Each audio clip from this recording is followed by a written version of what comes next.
Hey, happy Sunday, everybody. Welcome to Autumn Hill Studios here today, Sunday. What date is it, Steve? I'm lost. 20, what is it? 28. 28th, right. Yeah. They all start to blend together after a while. Hey, I hope everybody's well. I hope everybody is grooving and creating and making music and healthy and safe and all that good stuff. What do you got, Steve? What's going on? You look bright and cheery today in LA. We have really good weather today. I'm sure it's nice in St. Louis too, but it's really warm It here. is. Okay. Yep, it was 80 degrees in St. Louis yesterday. So Really? just so you know. Oh yeah, Oh, yeah. So not better missing it than so here. much, but yeah. So let's see. I forgot to turn my comments on. Let's see what's happening here. Yeah. Uh, yeah. So today we've got something special at the end of the show, but I'm not going to tell you about it yet. So stick around, and let's just say it has to do with big band stuff, and that's all I'm going to say. And Here, here's a little shout out all right. to, do you remember Augusta, who would come to Drum Fantasy Camp the That's first right, time? Salim's mother. Yeah, Salim's mom. Yeah, that's Ciao Augusta. Nice to see you, and hope your talented son Salim is very good. Great drummer from Turkey, now living in London, I think. Yeah. Um, yeah, he came to the camp from the very beginning, almost a long time Yes. ago. And Absolutely. right before COVID, he called me and he said, I'm going to be in LA playing with a great pop star named Bruno Major. And I went downtown LA and went and saw him. And I'm watching him play up on this big bandstand with this amazing band with like a full house. And I'm like, crying. He's up there with him. So Yeah. well done. And I know you were very helpful to him as well, Dave. You were kind of Well, inspiration. happy to help where I can, but he had it in like most good students that I run across. They have the desire, the passion. They want to do it themselves, and it's what it takes, right? It takes us doing it. We have teachers and studies and things that we can do to guide us through what our journey, through what we want to do. But at the end of the day, if you don't have it in your soul to spend the time that it takes, especially for drumming, with the muscle memory and just the knowledge of what the history of the instrument and music in general, where it all came from, all of that is so important. So, Salim definitely had that. He had the passion and the drive, and he was all the time playing and practicing. So that's what it Yes. takes. That's what it does. And quick word, Dennis Absolutely. Moody, who's joined us here. Dennis! Yeah. Dennis, you want to come to St. Louis? We're doing studio design later today. Finally got my house here in St. Louis, so we're starting studio design. So come on, Dennis, fly in. You can join the party. We got Silvermans and Jay Oliver. Everybody's here today to get going on my studio design in my house. So I'm psyched about that here in St. Louis. And I see a question here. Any plans on Yamaha releasing your signature snare soon? Well, Valentine, no. All these drums were made in the 90s, and kind of, there were a whole lot of signature drums, and it kind of got to the point where it just became, I think, economically impossible to have that many signature drums. And but mine are very special to me, and the double strainer throw-off system is very unique about the drums. And this particular one is the 30th anniversary brass shell, 5.5 by 14. I think they only made 150 of them because it was a limited edition. Maybe I'm wrong about that, but I think that's what it was. Yeah, so this is a very, very special drum. But the strainers, my drums were designed for a purpose with this strainer, right? Because that was the thing that kind of, always kind of, I was not happy with most snare drums. Either the strainers would loosen up, or I couldn't get it tight enough or loose enough for things. But, the way that I set up the drum is that one strainer is loose. All right, turn this off.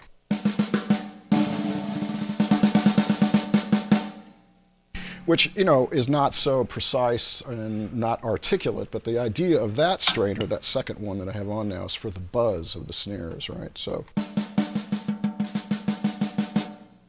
this guy is designed to be the choked one, kind of, the articulate one. Drum is pretty dry that way, so normally you can kind of hear what happens when I put on the second snare wire.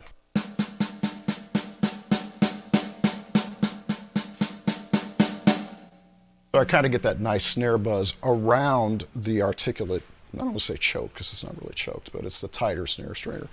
And that's how I kind of use the drum most of the time. Every once in a while I'll take the tight one off and use the loose one. If I want to go into a looser, like New Orleans thing all of a sudden, if I'm playing something tight and articulate, then I want to go loose.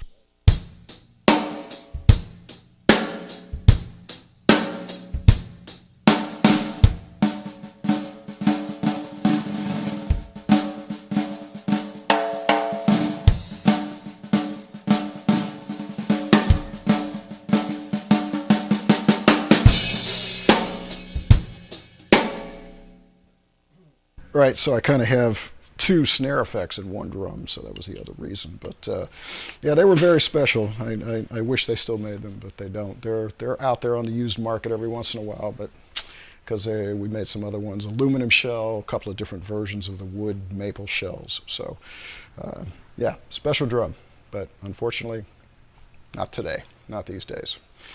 But yeah, so okay, how to achieve fluidity on the drums. I'm sorry, Steve, I'm diving in there. I just saw it when it flew up. Fluidity on the drums. Now, I talk a lot about this in the school on the, as you can see, the graphic there at Dave Weckl Teachable, DaveWeckl.com Teachable, whatever it said. But our online school, there's 50 hours of material up there now, and talking about being fluid and getting around the kit, you know, in a fluid manner is some of what I talk about. And, you know, it's involved because there's a lot to it. A lot of it comes down to your relationship with the sticks and you know, trying to be able to manipulate these things in the least intrusive way, to be able to let the sticks do what they need to do when you're rebounding more, and then when you're controlling more, when you're not rebounding so much, to hold on in a way that doesn't choke the stick or physically make you, you know, press and grip too tight, which doesn't allow certain things to happen, because a lot of people will go to the front of their, you know, the front of their hand, the thumb and the forefinger, and grip really tight, and sometimes the back of the hand will come off, and then you're kind of stuck with this, which is only like 10-20% of the hand. So I talk a lot about, you know, just full finger grip, and trying to keep all 5 fingers on the stick at once. So that's part of the fluidity, is to be able to control without being intrusive to the ability for the stick to rebound and move and do its thing. The other part of it is body motion, and that has to do with your setup as well. And we talk, you know, like all these are courses in the school. We talk about how important the setup is to allow certain things to happen. So when we're talking about fluidity, you have to start with thinking about your body motion and how natural you can stay, so that you're not tweaking your body in some way to make an unnatural movement, make an uncomfortable movement, or worse, injure yourself. All right. So generally speaking, I'm trying to sit at the drums and be very natural with movement, so that the body I don't have to reach, I don't have to do all this crazy stuff, so that I can get around the drums pretty easily. Okay, so that's one aspect, and then the other one is, you know, it's a combination, like I said, of understanding, you know, how to control your sticks. And a lot of guys play match grip, and that's fine. It doesn't matter which way you play, because fluidity can be achieved with both ways. Now, the thing that looks fluid, okay, because this doesn't look so fluid, okay, if you're doing this type of thing around the drums. If you're just all wrists, if you're all arms and you're holding tight and you're not allowing the sticks to move. So just a demonstration of doing this versus this, you know, obviously this is way more fluid looking. So this is a technique called the Moeller technique, which is a whipping motion with the wrist and the arm goes out and this type of thing. So I first learned that from Jim Chapin, and later Freddie Gruber kind of, you know, put his thing on it, and basically that, you know, that has a lot to do with my fluid motions, because I'm trying to play the kit in a way that that I can be expressive and that I'm very natural with my motions. And the thing about the molar is that it takes up space with a flowing motion. For instance, I mean, even in a groove, if I'm trying to play this kind of groove,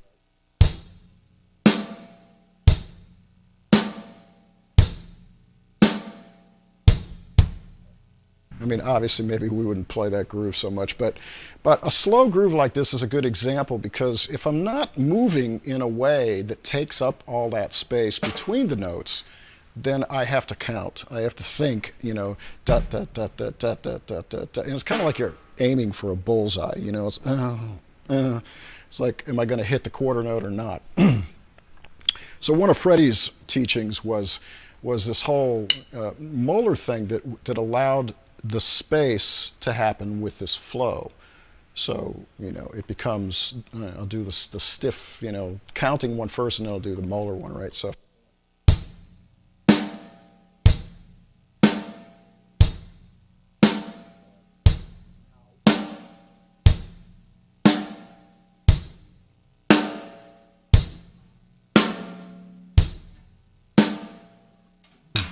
So that takes the cerebral thing out of it for me. I don't count when I'm doing this. My motions, it becomes a more organic way to play.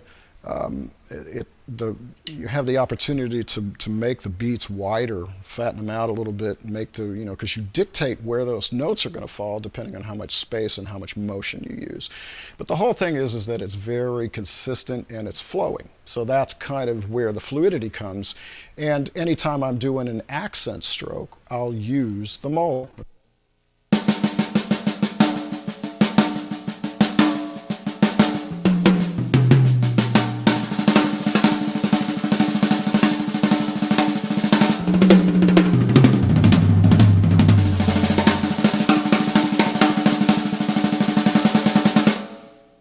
So one of the things I profess in the school is to practice the difference between big, open, wide strokes and molar motion, right? Because you don't want accents a lot of the time. So some of the exercises contain things where you're practicing singles without accents, singles with accents with the molar, both in an open stroke for the loud, bouncing, you know, big single,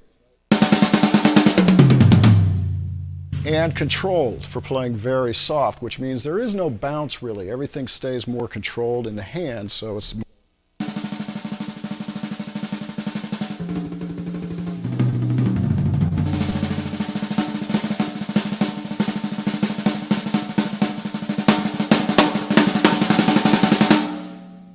so defining those differences between controlled, soft, open, louder, molar, both controlled and open. So those are some of the things we get into in the school, and again, it's also applied to the grooves, which I call time by motion. Okay, so you're playing more from this kind of vibe instead of this kind of vibe. Okay, so there's a little bit on the fluidity. All right. Awesome. I think you answered like 10 questions with that. Okay, good. That's good. Yeah. That's good. So we're done. No, there's plenty more. A lot of good ones in here. I just saw one here. Wow, these things, you know, here we go again. They go by so fast. I just saw somebody had a question about the left foot. Where'd it go? Damn it, there it is. Joshua asks, can you talk about ways to incorporate the left foot hi-hat voice inside of grooves or patterns in a linear hand-foot combo type as opposed to just ostinatos? Yeah, I mean, I actually, you know, there's many guys do this. You know, it's a, you know, I think I can credit, you know, one of my heroes and friend Steve Gadd for, you know, he used to do a lot of things with his foot inside the grooves, and I kind of took some of that and I tried to make it my own, and I actually practice things. This is one of the things that I talk about a lot, which is going into the practice room and just kind of having a goal, you know, a short-term goal to practice that you can work on, you know, and do it in the lesson, and then walk out doing it better than when you first got in there. So if I take that idea, Joshua, and I say, okay, I'm just going to work on, linear patterns, incorporating the foot hi-hat, with in a groove kind of situation. So, I could start very simple and just maybe play the 16th note, maybe.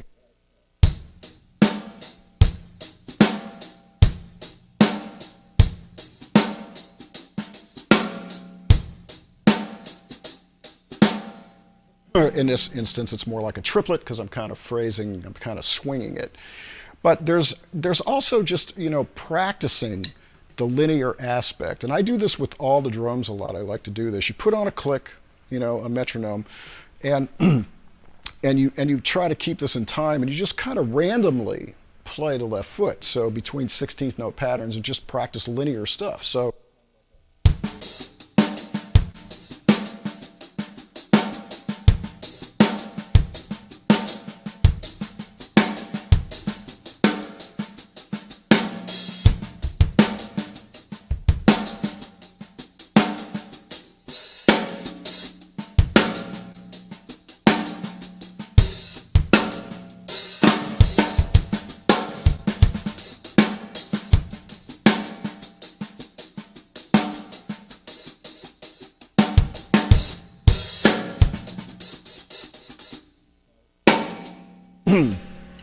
So yeah, I do it a lot, and I also do it when I'm incorporating the ride cymbal, both in jazz and in a contemporary pattern. If I'm doing this kind of a thing.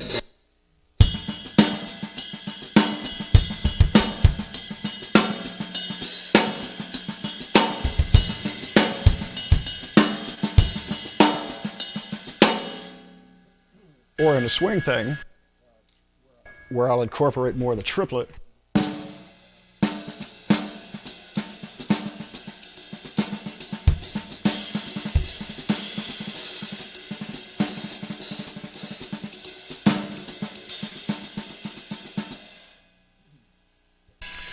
So yeah, I like to use that a lot. And like I said, a lot of folks, a lot of guys do that. A lot of people play that left foot, get it integrated into the patterns, get it integrated into the what you're playing. But again, of course, the most important thing is keeping all this stuff in time, in the pocket, and if you're not used to doing it, you got to practice it slow. You got to start slow and check it out that way. Okay. All right. What else we got? A lot. A lot of good questions in here. Interesting. I mean, there's a question about double bass. Now, how much do you incorporate double bass? Somebody's asking here advantages of these different patterns. Yeah, I saw that. Yeah. Yeah, I'm not the double bass guy. I kind of use it, here and there, and I have my little things that I like to do with it. But honestly, if I maybe had one regret about my whole playing career, it's just that I never really kind of got into that. Like I remember as the first time I ever saw Thomas Lang, I was like, my jaw hit the floor, and this was before anybody knew who he was, right? And I did a clinic in Austria, and I was headlining the show, and I think Joey Heredia was there, and like we were hanging out, and all of a sudden I'm in the. I remember this like it was yesterday, and this had to be in the early '90s probably. It was in Austria where Thomas is from, and it was a tent outside. It was raining, and I just remember in the tent, the guy that next door, I'm hearing like this incredible, really fast, except that it was a practice pad, and it sounded really loud, and I just stuck my head around the corner, and it's this dude with his feet faster than my hands practically, and I'm like, excuse me, who are you? And it was literally like that. I was like, Jesus, really? Man, it's like, so Thomas is one of those guys that just kind of did everything with his feet that he did with his hands from a very young age. And I think it does introduce you into maybe a way of playing, because once you know how to do it and you can do it, it becomes very, very difficult to not do it a lot. Now Thomas is great in using it when he needs to and all that kind of thing. But But the specific question here, tell us advantages of playing right, left, right, right, left, right, right, left, right, right, left, right, left, whatever the, a paradiddle pattern basically instead of, just singles. Florian, to be honest, there's no advantage other than if you can actually work it up and do it and play it against everything else independence-wise and physically, you could get some different phrasings going with accents.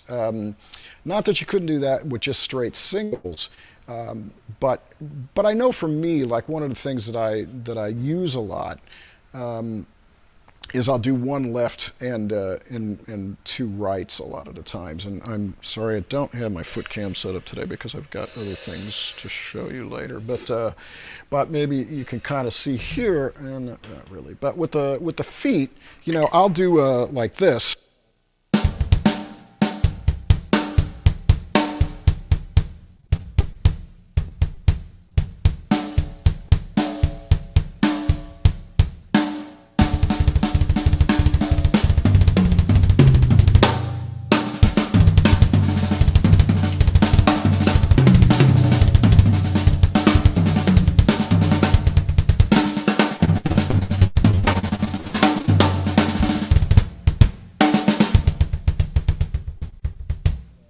But like anything else, this takes extreme practice with just your left foot. You got to get your left foot equal to the right. And, I've done a little bit of it. I actually had to shed, my left foot quite a bit when I was doing exercises in the school because I had never really practiced it enough, to be honest. So if you're interested in getting your double pedal, your double bass drum, your feet together, work on that left foot first. And then I would say, just go through the George Lawrence Stone book, Stick Control, with your feet. If you have that kind of time and you're interested to do that. Like I said, I never pursued it. And I don't know, I could make up a ton of excuses, but yeah, never kind of went there with it. And so I still practice it now. I try to get better with it, but I'm not on a mission with it, But I will say that the phrasings and the accents and the musical, thing that happens when you start using different combinations of patterns, whether it's paradiddles, whatever the strokes might be, if you're free enough to do that with your feet, great. You can come up with a lot of different phrasings that way. So think of the musical phrasings, not so much the stickings or the feet patterns, as far as where they're going. That would be my advice anyway, for somebody that doesn't really play double pedal very much. I would think maybe you would have pursued that a little bit more if the music you were interested in had more of that. I mean, you were playing a lot of music that just didn't really call for that quite as much as it did the kind of articulation you do with your hands. Yeah, somewhat. Yeah, somewhat. I mean, most of my favorite players I grew up listening to in the jazz sense. Of course, didn't use double pedal. I mean, other than Louis Bellson, and Billy Cobham, there weren't a whole lot of other jazz fusion guys doing that, or jazz and jazz fusion guys. Of course, there's Ed Shaughnessy and some other guys that would use double bass, but yeah, guys like and now Vinny's the exception. Vinny's another one that can play rings around most of us with his feet, so. So yeah, Vinny went after the feet thing too early on, so he would be a good example. Steve Smith is another one, great double pedal stuff and double bass drum stuff. So yeah, I just didn't go there. I mean, I put a double pedal on the kit in probably as early as the mid '80s, I would think, but yeah, I just never pursued it. You're right, Steve. Most of the stuff was not calling for it per se.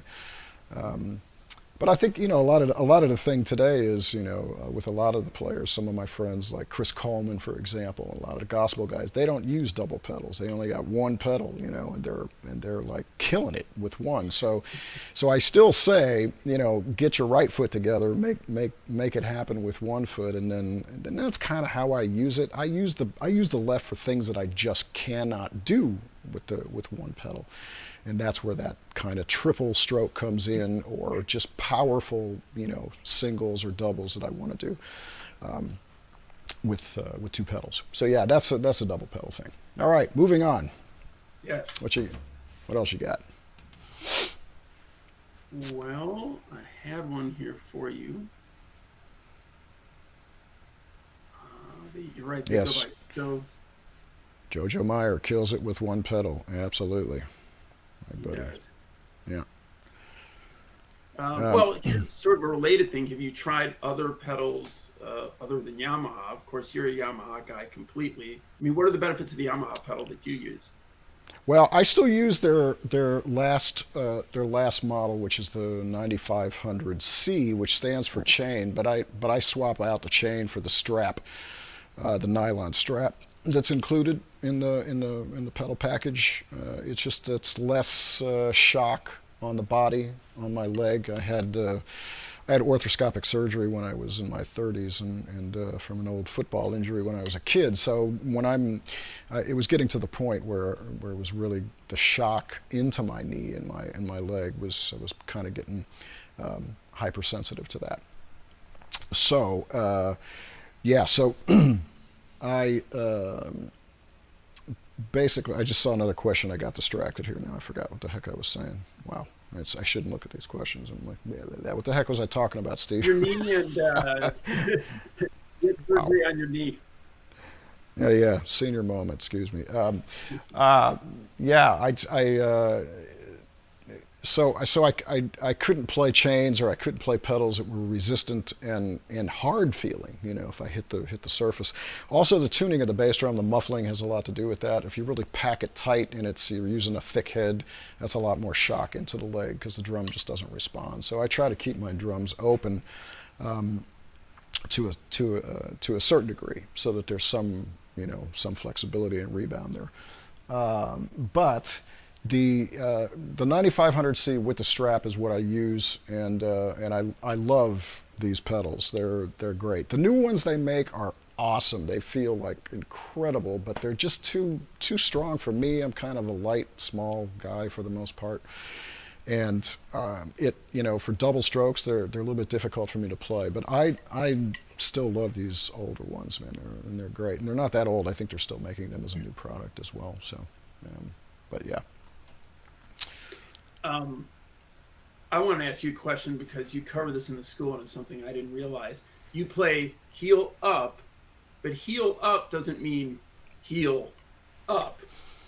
For you, I Right. wonder, and we can't get a great view of it, but I think it might answer something for a lot of guys as to what you think heel up is, which is slightly up off the pedal, where you get that relaxed feel that you seem to have with your feet. Yeah, okay. I'm going to attempt to do this and hope I don't blow Okay. the surprise later. I think I'm okay here. So if I swap this over to that, yay, I did it right. Okay, so yeah, let me get this out of the way. Basically, on the foot stuff, yeah. There's a couple things with the way that I approach the pedals here, and yeah, heel up doesn't mean this, because that means there's pressure on the body, and there's oops, that was not cool. What did I just do? Sorry. Having fun here today. Right, we'll stick with that. Oh, I know why. Sorry, there we go. Haven't used my stuff in a while. Okay, so heel up, it doesn't mean this all the time, right? Because you don't want that. First of all, I don't want the beater in the head. I want it relaxed when I'm not playing. Now, the other thing is foot position. So if you play heel down in this manner, most of the time your foot is all the way up the footboard, right? But if I just raise this, you see the beater is still on the head. So what I do is I bring my foot down so that I've got, the pedal kind of like the stick. It's kind of rebounding and loose that way. So I'm playing this way with my foot. So if I'm just playing singles,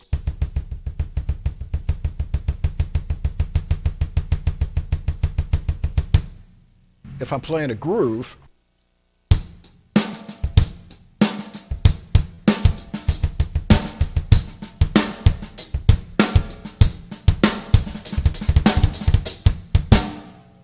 so then when you get into the doubles, there's some motion stuff that happens and pivoting and stuff like that. And so there was another question here too about the hi-hat splash foot technique. Most of the time, this is all about balance for me. When I'm this way with, especially on the left foot. Now this one is pretty much all the way up the pedal. I'm pushing myself back into the chair, right? So that keeps me balanced in a place from center of my body, right? Now if I put my heels down and I play like this, all of a sudden my balance is on my heels, and it kind of makes me want to do this, right? So also for me it takes the emotional aspect out of playing. So I generally never put my heels down to make a stroke or anything like that. I'm always up here, right, doing that. So most of the time, if I'm playing, it kind of looks like this.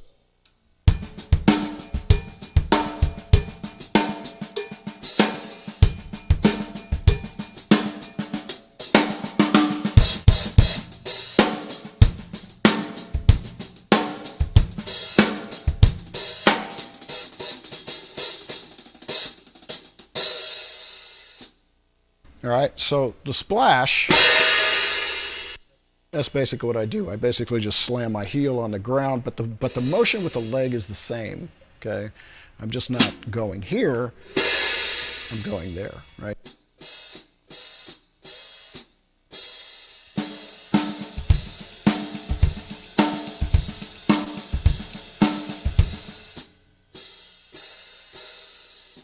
Yeah, so that's kind of my feet approach. Okay. Gerald Hayward, single pedal king. Yeah, Gerald's bad, for sure. There's a question here. How do you go about really sharpening your timekeeping other than a metronome?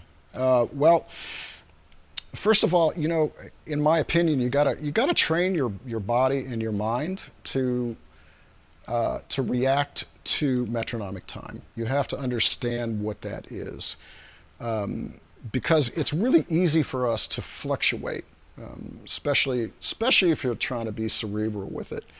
You're trying to be too perfect and figure out where that time is. The other thing about time is you have to understand and learn to be a little bit flexible with it when you're playing with people. It's not metronomic, and this is where it gets tricky to be a drummer and to figure out where the time is, and how much are you supposed to be flexible with what's going on around you. Obviously you don't want to slow down, speed up. The idea is definitely to keep the pulse, okay? It should be consistent. And if you find yourself having to follow somebody else that is taking away from your consistent pulse, and it makes you go, oh, what happened? You're probably not wrong, okay? So you gotta enforce with the folks that you're playing with that that there is a pulse and it needs to stay relatively consistent. So and you can work this out with rehearsing with your people when you get back to that, hopefully. And and good ways to do that is just to take sections of songs or songs in general slow and play to a click. Make everybody play to the click so you understand where the time is and how to relate it to that. But you gotta start there. You gotta start with metronomic time. Drum machines, loops are cool, kinda, but there's some loops that are purposely, they have a feel to them, and that's what some people really dig about it. But the problem I have with loops is that I have to play to that feel. So if I'm doing a track for somebody, for example, and they're sending me, remotely, they're sending me a bunch of tracks and a loop is in there, and it's not the feel I want to play. It's not it has some other thing that really isn't designed for the song either. It just kind of, they said, this will work. They throw it in there, and it's like, well, okay, well, are you keeping that? Because if I got to play to that, it's like I really have to understand what it is. And sometimes they're not even, they might be stretched or something to fit into the pulse, into the tempo. And so those are dangerous. I prefer to practice to metronomic, quantized, dead nuts on, time things that you program yourself. So you can do a lot of that with metronome apps. You can put in subdivisions, and that's what I did when I was young. I used to practice with the Dr. Beat metronome, which had the quarter note, the eighth note, the triplet, and the 16th on a volume knob that I could put up, and I could practice that precision type of time, to make sure that, because there's another question about subdivisions in here too, that, to keep them, even and consistent. And all of that goes into the same thing about time practicing when you're trying to really nail something.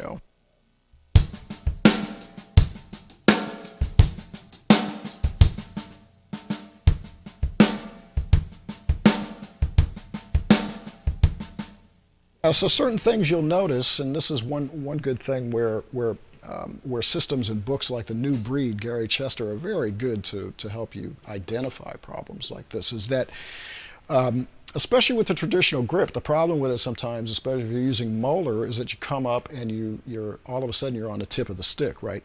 Well, the stick is going to drop faster that way. So if I'm playing that groove, right? Sorry. And I come up too high for the ghost notes, well, they're going to drop too fast. Check it out. They'll rush, actually.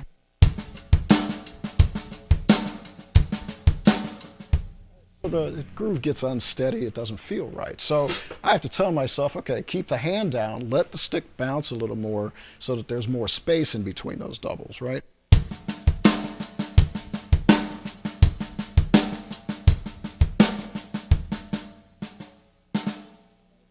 So the higher you go with that hand, or you got to pay attention to what's going on with the ghost notes, and those doubles and all those subdivisions. And a great way to practice it is to put on a click track metronome, and you practice with that. Now here's the thing with metronomic practice that I always talk about in school is that you need to not practice to the same tempo every day, or just randomly select even numbers or whatever, 70, 72, whatever. You need to really move it around so that you don't get used to playing in a specific kind of tempo, that if you're used to practicing at 80 beats per minute and somebody calls 81, guess what you're going to go? If you've never really practiced 81 before, you're going to pull it back to 80. So maybe, good chance. So always move the metronome around, even from practice session to practice session. If you're starting at 80, move it up to 82, move it down to 78.5, move it up to 81.5, whatever. Move it around a lot and practice that. But there's a lot of, it's very important to practice with a metronome. And then after that, I find, again, I always bring this up, it's another thing I talk about endlessly in school, is singing, okay? You got to internalize what is happening with your brain, and then you got to figure out how to get it to the sticks and the hands and the drums. That's where the technical proficiency comes in. But just being able to sing, being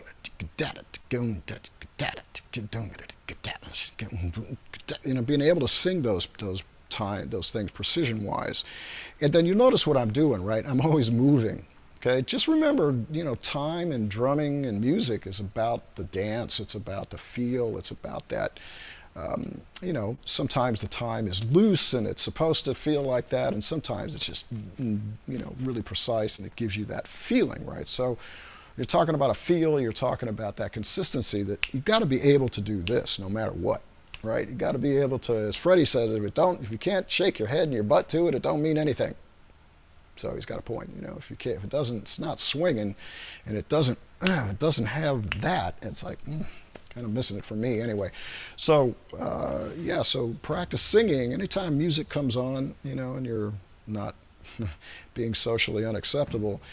Sing, get if something's playing, to move. Move the body somewhere in a quarter note and practice singing against it. You can do a lot of time practice away from the drums.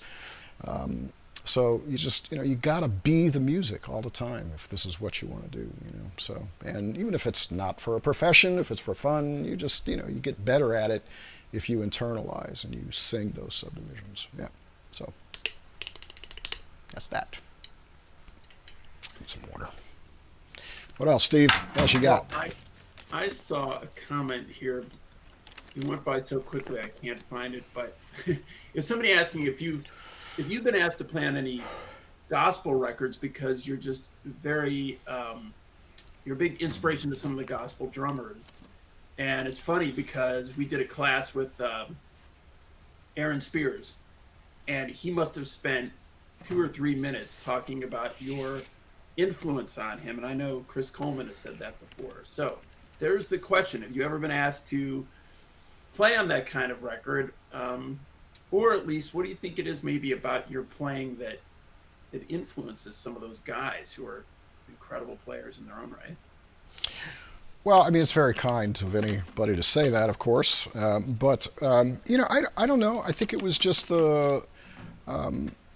I don't know. You'd have to ask them. You have to ask somebody that's making those comments because, I mean, with any of us, we just try to play, and a lot of the music that we did with Chick and the Electric Band, and my own music, and anybody that I play with is coming from a jazz fusion place for the most part. And there's my playing has always been about in following the footsteps of my mentors that I listened to and what I like to try to do. It was always coming from the proficiency place, trying to interject the emotional aspect to get the feel across, no matter if it was precision feel or if it was supposed to be loose or whatever it might be. And a lot of the music we were playing, or that we play a lot, is it kind of is complex. It can be complex. It can require some technical input to express. Because for me, it's not. I don't want to say that it's just about the chops. It's really never been that for me, because I like I said, I mean, I was a big Buddy Rich nut, and all the guys that I followed, can play a lot of technical proficient things, but most of it was it was the emotional feel that I was responding to. So, and I've always tried to be honest with that. I've always tried to put that in the music. So, so there's a combination of the drum stuff, and then there's combined with what's going on from the emotional side of it. So, but yeah, you'd have to ask. I mean, I think the sound too. The sound, was a big part of it, because I put so much attention on that pop and sound, and I think a lot of people were attracted to that. So, some anyway. I see an off-topic question that I got to answer the guy. What's the better Corvette, C4 or C6? That's funny. Well, mine's a C6, but actually the best bang for the buck is probably the C5, to be honest, not the C4. But I've had all three of them, and I still have my C6 Z06. Okay, that's it for the cars. Next. Wait a minute now. So your car is still out here in California, though. When are you gonna get it back there to St. Louis? Or are you gonna maybe have me take care of it for a while? Yeah, I thought about that, Steve, but yeah, I didn't. You'd probably drive faster than me on the track and embarrass me, so I didn't want to let that happen. So, no, I'm getting it back here pretty soon. There's actually a racetrack across the river here in St. Louis, and they're building a state-of-the-art road course in Lake of the Ozarks that's supposed to be ready later this year. So I'll be getting my track Jones now and then, with the vet. So, yeah, it's going to come back sometime next month. Yeah, well, for those of you who don't know, Dave typically comes in the top couple. Yeah, it's because my car is fast. I don't know. Yeah, I have Yeah, I look like a rock star with slicks and with good tires, and my car is very quick. So yeah, I can do okay. But well, drummers and cars, it's interesting because I remember Simon Phillips was out there one day when you were there. There was a day when you hosted some drummers. Yep. Neil Peart was out there one day with his BMW, right. And there's some other right. Doesn't maybe Gary Novak or so. And we're kind of all into cars. There's a couple guys that are really into it though, that actually race. I mean, I tried the racing thing for about a year, and I was terrible at it, so I quit. I let my partner Donnie York take the car and go, "No, dude, you do this." And it's like, not worth it. I can't. There's no. They don't even give us tires, so it's like, no, I'm not gonna do that. But anyway, it was fun. Those guys that are racing the Spec Corvette series, they're really good, really great drivers. I just like to have fun on the track and be better than I was the last time. So, but anyway, lots of correlations actually from driving and drumming, ergonomics, and flow of it. Yeah, independence with the manual transmission, sticks, heel toe technique, all that stuff. So, Formula One starts today. Yay! Okay, so don't tell me, I don't want to know who won. I'll Well, watch it Drew later. says play something, but that'll happen in about 10 minutes. You're going to play a Yeah, surprise tune, so everybody's got to stick around. yeah. There's a big kind of yeah. We're gonna do something real different today at the end. Little surprise happening later. So yeah, I'll be doing it. Um, yeah. So let's see. What else?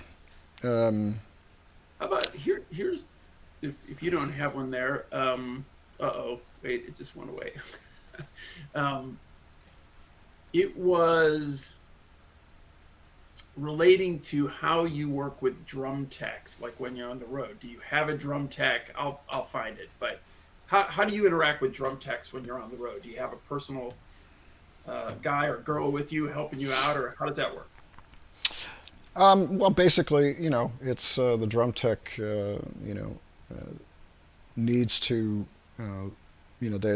I try to teach them my system, which is to have a rug, to tape the rug with the markings, and to mark things, obviously, and but it's good if they're a drummer and they can understand to sit at the kit and feel the heights, and the angles of stuff. I never expect a drum tech to come in and set up perfectly, although some have. Some are better than others, and most of those guys are overqualified for the position. But I've had some really good drum techs, Lucas Ives Andrea Cicchetto. He came out and did some stuff with the electric band. He was great. Chris Campbell, he's one of my favorite drum tech guys.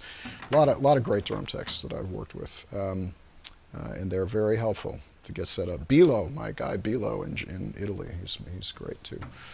So, yeah, Yeah, but in the end, you're really tweaking everything. You're spending a lot of time. I've seen you spend 2 hours, you know, soup to nuts getting it ready before a performance. right. Hey, I see a question here. Do you think there's any advantages between matched and traditional grip?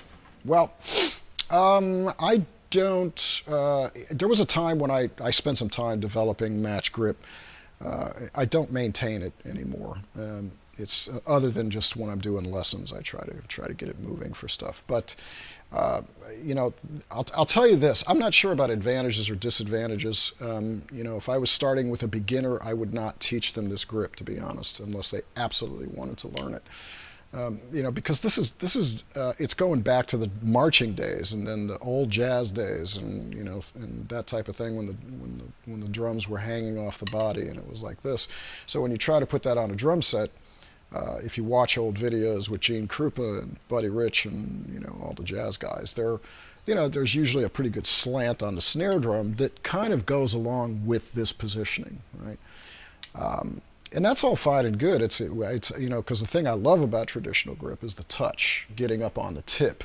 It's hard to get that sound from a match grip position because you can't really go up like this to get that. You can make it work, but even in a groove like this, okay, if I'm playing.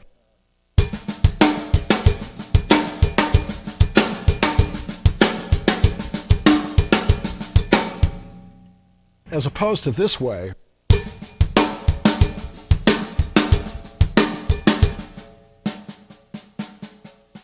I could get that touch, and the contrasts of sound and dynamics a little bit easier, because it's a natural thing with this grip to pull back and go up on the tip. With matched, it's not. It's also about the give and take of the grip as opposed to it being matched like this. Excuse me. It's a feel thing, and being that I grew up this way and all my favorite players played this way, that's how I did it. So it's certainly old school, and but there are to me advantages of the feel and things that go on with this grip, which is why it feels like home to me. So that's basically the way I play, and that's the grip that I maintain, and that's how I set up the drum set to accommodate. That's the most important thing, is because it just everything is set up from high to low. For this grip priority. But when I've got to do, kind of a rock thing or anything where I need, especially the tom toms, to be louder. Most of the time I'm going to turn it over this way anyway, because if I'm, and this happens a lot when I'm doing cross stick stuff. I don't like the sound of the cross stick like this. It just doesn't, it's hard. It's really hard to get the same thing because there's just not as much wood here. So when I'm playing cross stick stuff, it kind of forces me a lot of the times to play match grip a lot. So if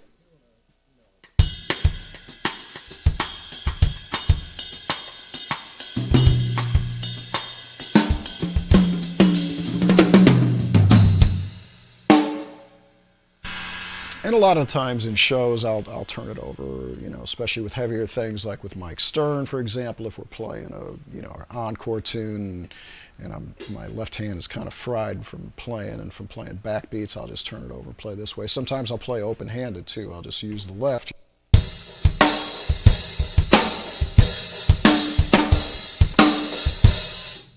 Occasionally, and I'll play like that. But for the most part, yeah, the advantage of matched, of course, is that it's much easier to get even power strokes when you need them.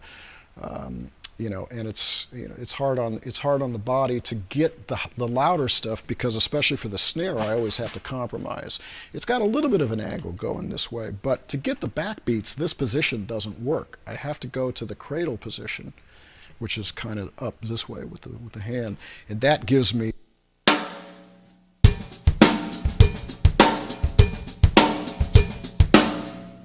that consistent backbeat, right? I can't get that with a jazz position. So it's a give and take. But I will say this: if you want to go back and forth from both, and play match for some things, and then I'll just do a jazz thing, and you're just going to turn it over and play this way without moving your snare drum, especially. It's a little difficult because if you're playing a drum that's more positioned like this for matched, all right.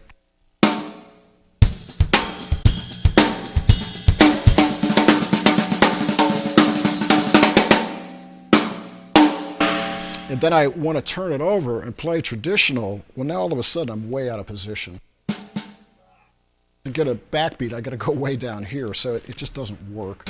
And you'll notice that most folks that play primarily matched, and that's how their drum set is set up, if they turn over this way, it's going to last for about 10 seconds, and they're going to go back this way as soon as they start hitting harder, because it's just not comfortable. It's out of position. So yeah, it's like I said, remember, it's coming from that snare drum position. So anyway, that's my take on matched and traditional. But if you want to learn it, then there are definitely some things to learn about the grip, and I go into great detail about traditional grip on the school and in the technique course, and I talk a lot about the control points, the bounce, the rebound, how to use the thumb, how to use the fingers, how to use the wrist, how to use all kinds of things, molar. Yeah, so we get into it big time on the school for that.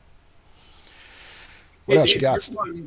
Here's one from one of our esteemed Dave Weckl online school members and a really great drummer. Sophie says, do you follow a specific daily fitness routine at home, especially during COVID when gyms are closed? What have you been doing?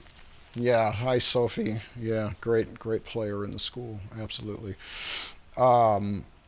I try my best to maintain some sort of a physical conditioning program just to keep moving. So now that entails, 30 to 40 minute fast walks every day. If the weather doesn't permit, then what I do, this is what I do. I have these little stair steppers in the control room of the studio, and most of the time I'm down here, 10 hours, 12 hours a day, basically doing things. And every time I do a bounce mix, I'll just get on those things and start doing the stair steps and, with the little rubber bands, and I've got rubber bands attached to the door that I'm always doing something to, not to build muscle, just to keep the little things strong, the tendons, the bicep tendons. I have one here that likes to fall out.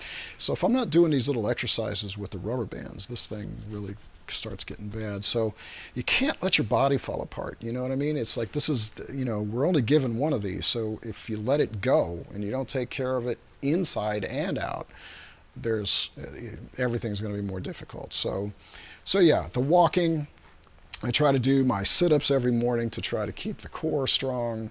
I was conditioned from my father since I was young. My dad was in the army, and he was always always doing the not weights, but he was doing push-ups, sit-ups, and chin-ups, and like it was always just the kind of the army training stuff. So my dad was always in great shape. He still had a six-pack when he was in his 70s, and I've never had one, so I can't. It's always too fat. But anyway.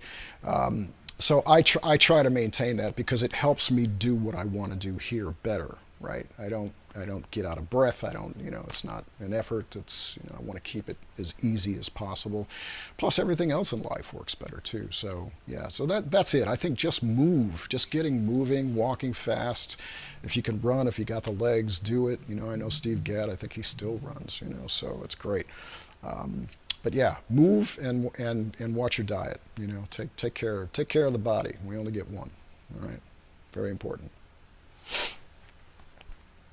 Yeah. Okay. Now, how about to the mental aspect of it?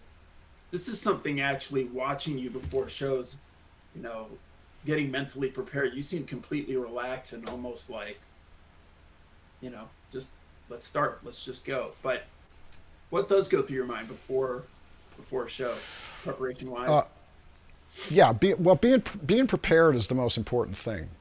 For me, it's you got to do your homework because I'll tell you what, it's only happened to me a couple times in my life where I don't feel confident about the music I'm going to play. Like I either don't know it well enough, and maybe I didn't have a chance to do my homework well enough. It's a big show, it's a lot riding on you, the drummer. But even so, not that so much. It's really about knowing the music, or just being familiar, like being thrown into something that's not in your wheelhouse could be really, really distracting. It can be a distraction to like, oh man, I'm not comfortable, and that's what creates stage fright and nervousness and all that kind of thing, is just not being 100% ready for the gig.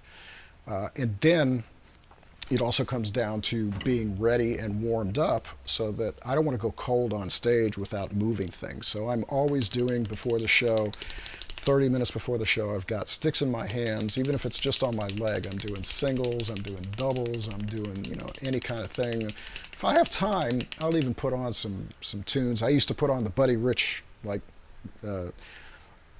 Roach, Rich versus Roach, right?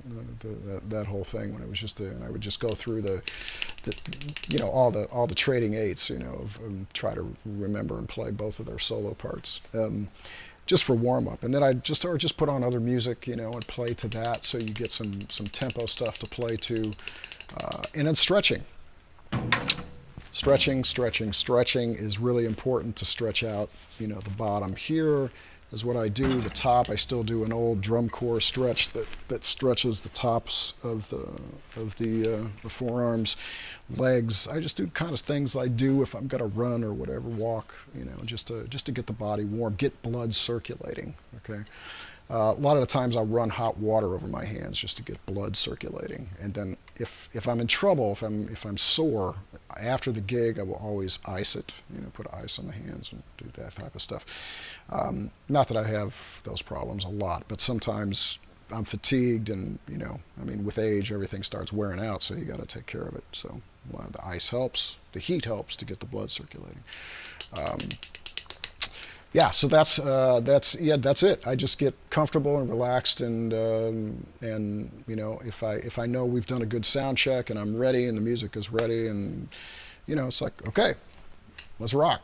Just to be in a positive frame of mind, try to not let outside influences happen before the show that could provide a negative thing, So you just want to keep everything. And if you've got conflicts with your bandmates, man, work that out like before you go on stage. You don't want to be in that position. I need a new stick here. It was used, but better. Okay. All right. So yeah. I see one here from Vishal. Any tips on ways of doing paradiddle? Well, I'll tell you what. it's not only the paradiddle, it's all kinds of stuff on the drums, is try to think about inverting things and don't just play it one way, right? You invert it. So I mentioned before the George Lawrence Stone book. Exercises 5 through 8 is every inversion of a paradiddle possible, all right? And you can really come up with some musical stuff that way. So very quick example, okay? 5 through 8 is the, and I'll play them with a little accent pattern that I sort of devised to help me get through it and to make it a little more musical. But 2 measures each of 5 through 8, okay?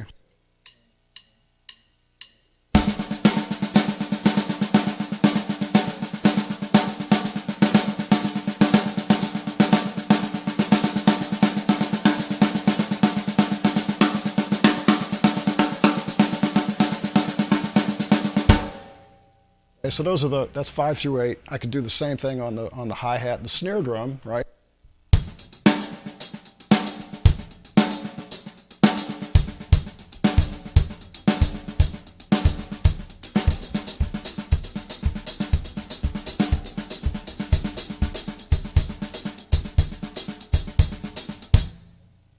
So those are some examples of paradiddles. A lot you can do. I never kind of base my patterns off of specific paradiddles or rudiments, but that's certainly one way that you can come up with an approach concept to do some patterns. You'll notice that the second one I played kind of resembles a baião, which is a Brazilian rhythm, right?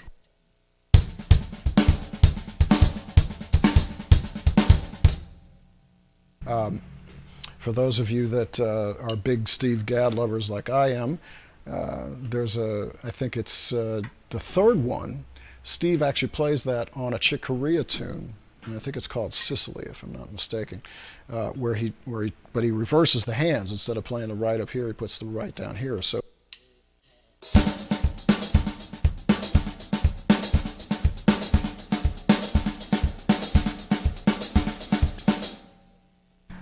check that out. So yeah, there's a lot of ways to play them, but most importantly is just being able to do them, all right, and practice your get that transition of single to double, because that's what you're doing, right? You're playing a single into the double, right?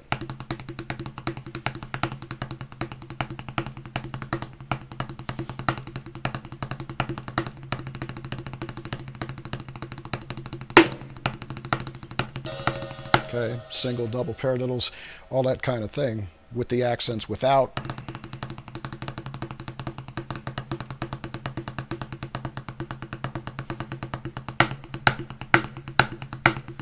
And that's really a good practice, to practice no accents and then practice in all those little notes the same, right? Accents are up here, but the doubles are down there.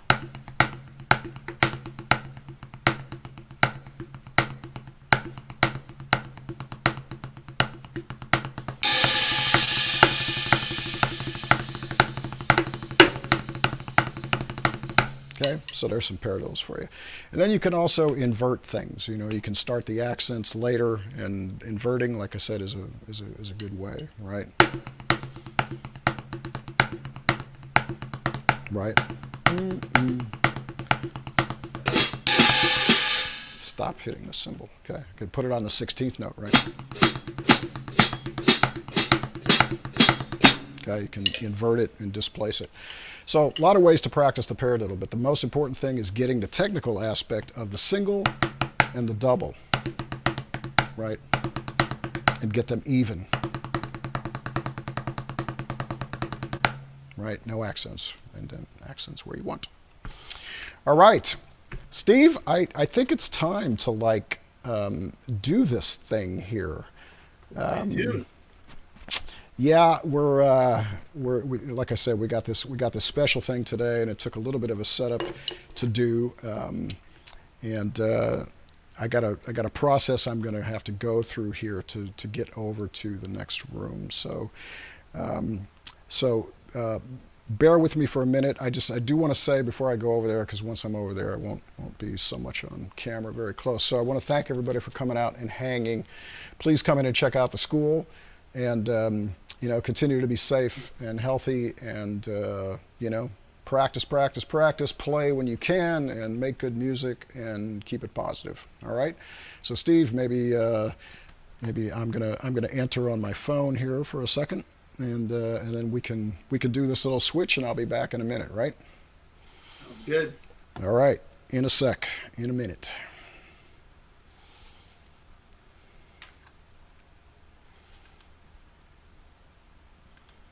All right, so there's that, and then I will do this. All right, entering. Allow. Enter. Okay.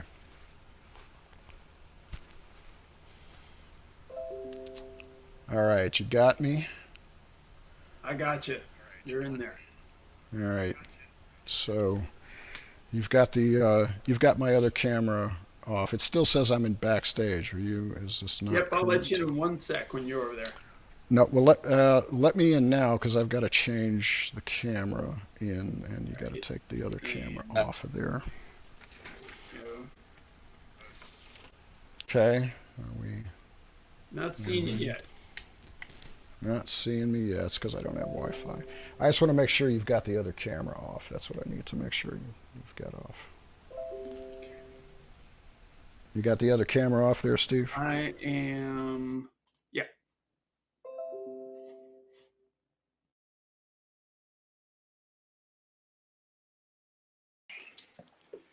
And hope that Wi-Fi comes back. There we go. You got me. There's Rob Silverman helping me out today. Hello. Silverman Studio, Autumn Hill Studios. Thank you, Rob. Much appreciated. You're ready to hit the button, right? Yes, I am. All right. So here I go, walking through the bottom corridor of Autumn Hill Studios. Now, most of you know that I am a huge Buddy Rich fan, and the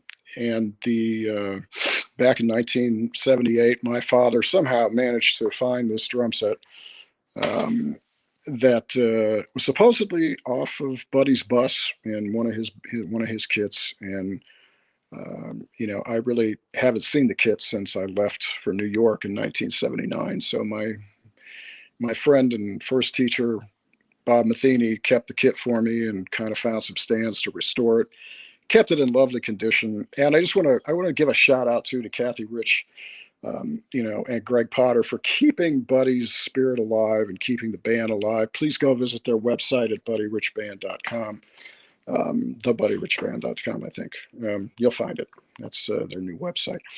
And so thank you, dear. I told you I was going to kind of do this. But anyway, I'm going to show you the kit, and then I'm going to play it a little bit, and you know, like that. So like I said, this is a 1978 era Swingerland kit, and you know, Sabian made some cool cymbals for me, and the drums are, you know, the drums are the drums. So here they are. That is, I'm going to turn it this way. That is the drum set with the BR head. I've actually got the heads signed by him and Sonny Payne, actually. But this is kind of how he played it. I put my pedals on it, but for the most part, it's the same. There's a straight edge TDR snare drum, complete with the throne. All right, this is the kit from the back. The bass drum is set up and muffled just like Buddy did it with the felt strip on the bottom. I don't know if you can see that, but there's a felt strip going across the bottom and then one in the front going down the shield. But yeah, this is the kit. So I am going to play a little bit so you can hear it. Now I've only got 4 mics on the kit. Got a couple. Doing the Glenn Johns miking technique here with one Shure KSM 44 on top and the other one back here behind my shoulder. 57 on the snare drum, and I've got a bass drum mic that that I won't mention, but I didn't have an extra 52, so I'm kind of using the one that Buddy always used. Actually, it turns out. So here it is. I'm going to play a little bit, and then I'm going to do a tune that some of you may recognize to close it out. And I would just go on record now. I'm not going to play single stroke roll and fill. That's, Buddy's thing. So it's just too fast of a version, so I'm not going to go there. But anyway, check out this kit. It's beautiful. And once again, thank you very much for coming in and hanging out. And here it is, the Buddy Rich kit. Steve, you can switch back to that other camera. And I'm going to go away from this one. And hopefully everything.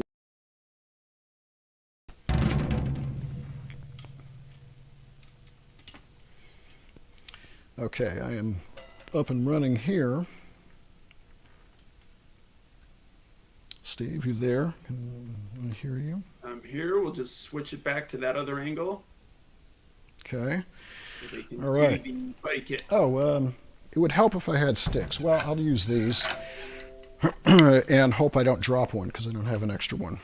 Just make sure you change the angle back so we can see that Buddy kit. I did. You're not seeing it? No, we're seeing the bass drum from the old, from the new kit. Oh, okay. Well, that was supposed to change. All right, so let me go then, and oops, I gotta go do that. No, that's okay. I'll do this. I thought I did this, but it didn't do it. Yeah, that's why I wasn't gonna do the bass drum pedal because I messed it up. And it's not. There we go. All right, that should be it. Hopefully. All right, we're good. Okay.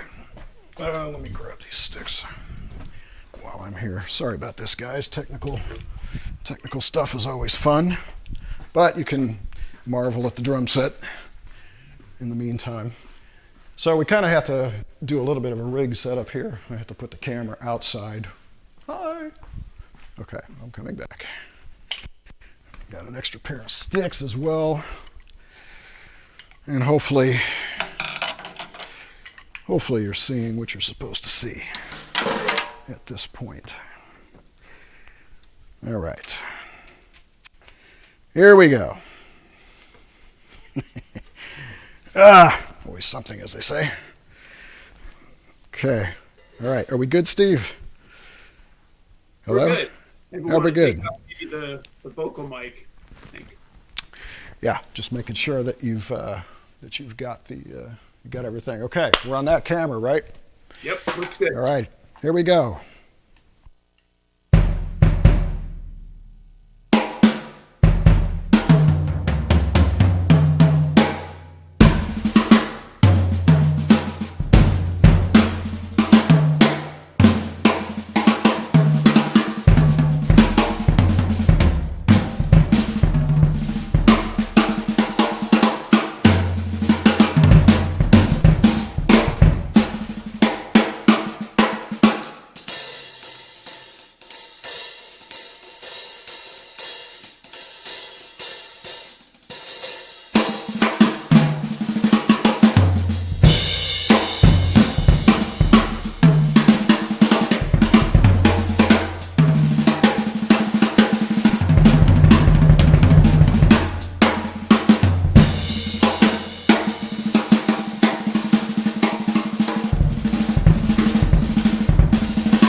Pretty close sounding, huh?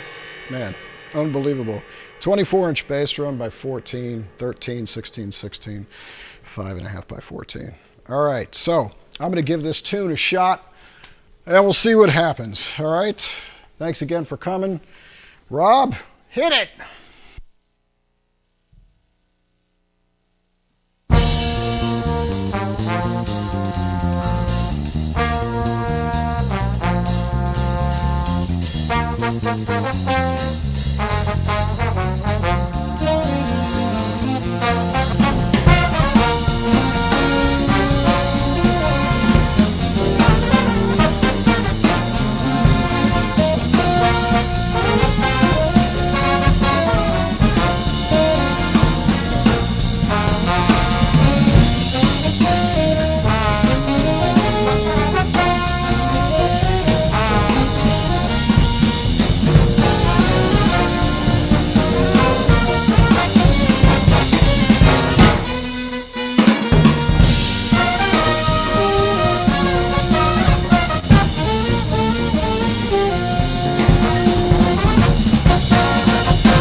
That's a good thing I brought the other stick.